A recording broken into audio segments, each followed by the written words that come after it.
పల్లెటూరు విందు friends.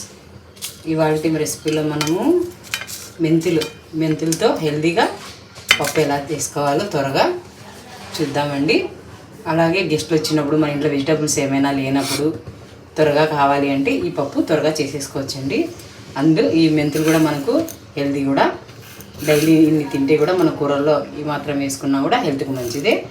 So మనము ఈ మెంతులు వేసుకునేప్పుడు పప్పు ఎలా ప్రిపేర్ చేసుకోవాలో చూద్దాము. ముందుగా ఇలా ఒక బాణలు పెట్టుకొని ఇందులో 2 టేబుల్ స్పూన్ ఆయిల్ అండి. ఈ ఆయిల్ వేడైన తర్వాత ఇందులోకి 1 స్పూన్ మెంతులు, 1 స్పూన్ జీలకర్ర ఆవాలు, చిన్న ఉల్లిపాయ అండి ఇలా పొడుగుగా తరుక్కొని వేసుకోవాలి. అలాగే 2 ఎండుమిర్చి, కొద్దిగా కరివేపాకు. వీటిని కొద్దిగా మగ్గించుకోవాలండి.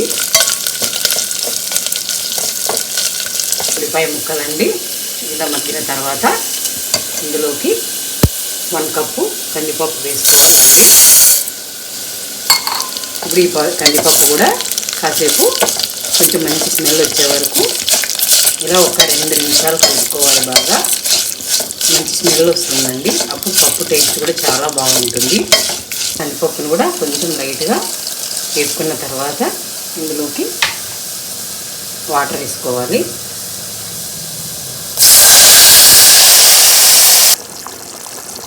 ఫ్రెండ్స్, ఇలా మనము కందిపప్పు బాగా వేయించుకుని వాటర్ వేసుకున్నాం కదా. వాటర్ వేసుకున్న తర్వాత వాటర్ బాగా ఉడికేటప్పుడు ఇలా కచ్చపచ్చగా చూడండి, కచ్చపచ్చగా గ్రైండ్ చేసుకున్న రెడ్ చిల్లీ పౌడరు. నేనైతే ఇక్కడ 1 కప్పు కందిపప్పుకి 1 స్పూన్ వేస్తున్నానండి. మీరైతే మీరు తినే కారాన్ని బట్టి వేసుకోండి. అలాగే 1/2 స్పూన్ కొద్దిగా పసుపు. ఇప్పుడు వీటిని బాగా మెత్తగా ఉడికించుకోవాలండి. ప్లేట్ పెట్టి వీటిని కొద్దిగా మెత్తగా ఉడికించుకోవాలి.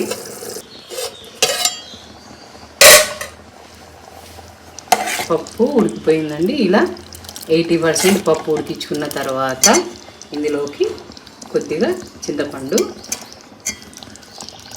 ఇది 2 నిమిషాల తర్వాత మనకు పప్పు రెడీ అయిపోతుందండి.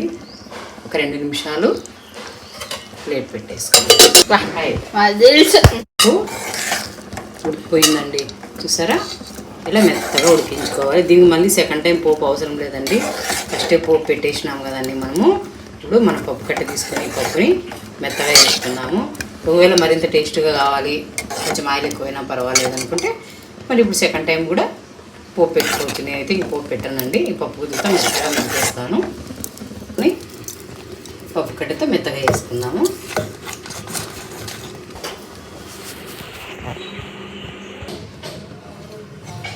ఇలా కట్టెతో మెత్తగా వేసుకోవాలండి పప్పు కట్టెతో. దీన్ని ఒక బౌల్లోకి తీసుకుందాము.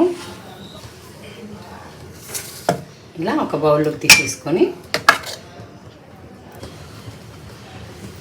ఫ్రెండ్స్, ఇలా త్వరగా తక్కువ టైంలో మెంతులతో పప్పు అండి త్వరగా ఈజీగా చేసేసుకోవచ్చు కూడా. చాలా బాగుంటుంది టేస్ట్ కూడా. మీరు కూడా ట్రై చేసి ఎలా వచ్చిందో కామెంట్ రూపంలో ఒక కామెంట్ పెట్టండి ఫ్రెండ్స్. నేను కూడా చూస్తాను పప్పు ఎలా వచ్చిందనేది. అలాగే ఫ్రెండ్స్కి, రిలేటివ్స్కి షేర్ చేయండి ఫ్రెండ్స్.